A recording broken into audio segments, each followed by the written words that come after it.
encouraged my inauthenticity, and produced in me a flimsy sweetness that easily gives way to disdain.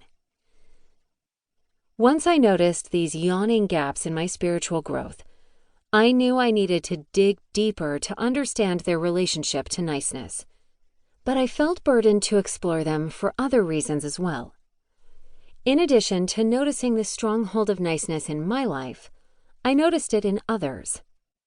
The community shocked by their neighbor's secret life because she was just so nice. The leader forgiven of his moral failure because he is incredibly nice. The family falling apart at the seams while maintaining an image of perfect niceness online.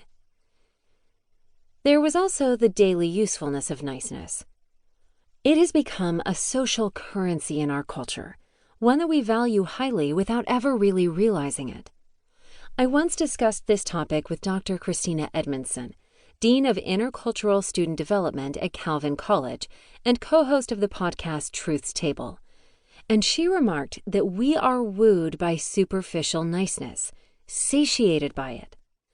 We will forgive all manner of ills in a person we deem to be nice.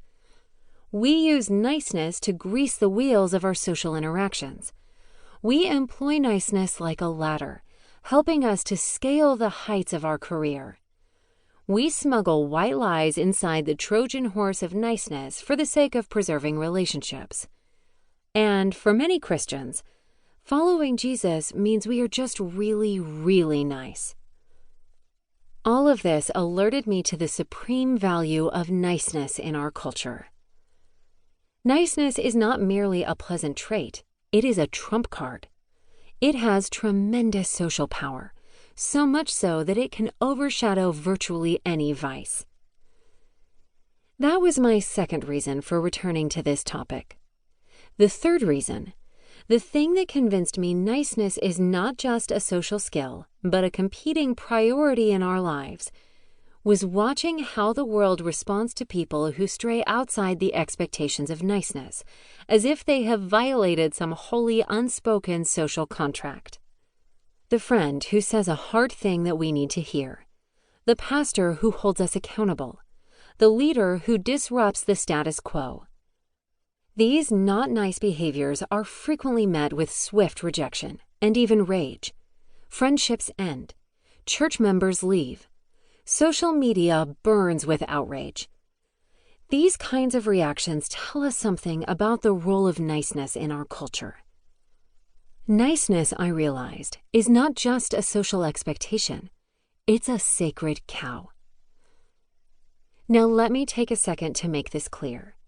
Christians are, without exception, called to kindness, gentleness, and love. I am not advocating for harshness, meanness, mudslinging, or name-calling that passes itself off as courageous or bold. Instead, I am talking about the price we pay when we stray outside the bounds of pleasant or encouraging to say something timely and true. Even when we are winsome, careful, and abounding in grace, there is a cost to speaking truth that isn't nice, especially when that truth impinges on the culture's idols or the idols that are present in our own communities. As a lifelong nice girl, I have not only felt this pressure, but I have also caved into it often.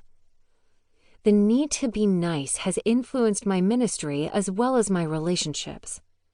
I have backed away from hard conversations or softened my convictions, opting instead for the wide gate of niceness.